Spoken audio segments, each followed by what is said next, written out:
Welcome to AP news 5. Srikakulam జిల్లాలో గరాణ మోసం. India advertising service పేరుతో ప్రచారం నిండా ఉంచిన సంస్థ జిల్లాలో మోసపోయిన 3,000 మంది 5,000 రూపాయల నుండి 5 లక్షల రూపాయల వరకు ఐఏఎస్ సంస్థలో ఇన్వెస్ట్ చేసిన బాధితులు 4 నెలల వరకు ప్రతిరోజు డబ్బులు ఇస్తూ గత నెల నుండి ముఖం చాటేసిన ఐఏఎస్ సంస్థ మోసపోయామని తెలుసుకుని లబోదిబోమంటున్న వేలాది మంది బాధితులు ఆగ్రహంతో సంస్థ అద్దాలను పగలగొట్టి ఫర్నిచర్ను తీసుకెళ్లిపోయిన బాధితులు.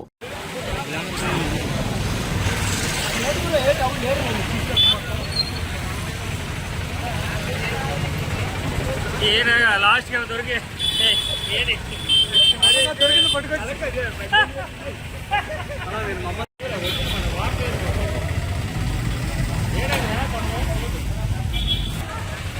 అవునా తలుపు ఏది